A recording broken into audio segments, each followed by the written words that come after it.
श्री शिवाय नमस्तुभ्यम।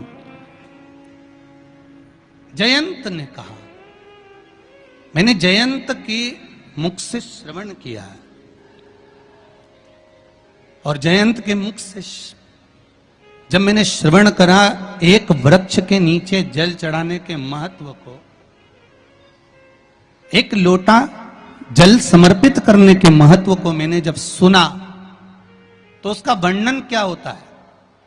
मैं तो जाकर कथा में बैठा था, केवल देख रहा था कि कितने लोग आए हैं, कितना आनंद समाया है, क्या क्या हो रहा है, क्या क्रम हो रहा है, क्या क्या किया जा रहा है।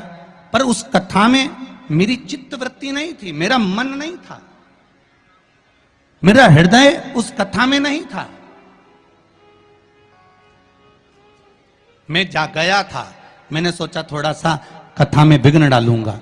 मैंने अपने कपड़े फैला दिए, मैंने थोड़ा सा जल ढोल दिया, मैंने थोड़ा सा चिल्लाना चालू करा, मैंने थोड़ा सा अपशब्द कहना चालू करा। जो नजदीक में बैठे थे उनके सामान को मैंने छुपा लिया, उनकी वस्तु को मैंने पीछे रख लिया।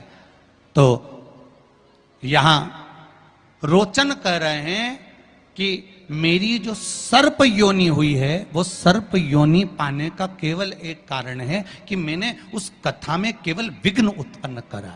और फिर निवेदन करूंगा, अगर पाटीदार जी कथा करवा रहे हैं, आप सब लोग इस कथा के आनंद में विराजमान हैं, तो प्रयास करना कि कथा में जितनी देर हम बैठे इसमें कोई विघ्न ना आए।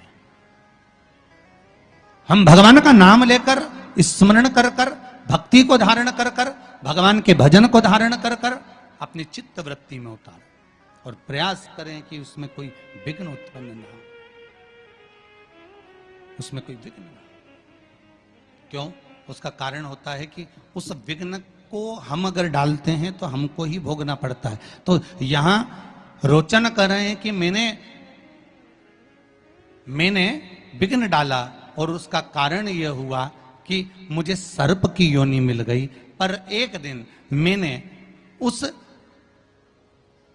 जयंत ब्राह्मण के मुख से श्रवण कर लिया था कि बैसाख महीने में अगर शिवरात्रि पड़े और उस शिवरात्रि पर एक कलश का पात्र, लोटा तांबे का या मिट्टी में रखा हुआ जल पात्र में लेकर एक बेलपत्र का छोटा सा भाग उसमें छुआया हुआ, और फिर निवेदन कर रहा हूं, अगर बेलपत्र उस दिन नहीं मिले तो पात्र लेकर चले जाना मंदिर में। मंदिर में शंकर जी पे तो बेलपत्र चढ़ी होगी ना, अरे बोलो तो जरा, चढ़ी होगी ना। उसी बेलपत्र को धोकर फिर जल के पात्र में उसको छुआकर फिर शंकर भगवान को भाव से, दिल से जो चाहते हो, धन वैभव संपदा सत्ता या रोग से मुक्ति, चाहे उधर से जुड़ी हो। हाँ, एक चीज का ध्यान करना, अगर संपदा के लिए, विवाह के लिए या विद्या के लिए या अन्य चीजों के लिए आप शिव जी को जल चढ़ा रहे हो तो उसके जल को उठाकर नहीं लाना है। और अगर रोग के लिए जल चढ़ा रहे हो कि मुझे ये तकलीफ है, घर में ये बीमारी चल रही है या रोग चल रहा है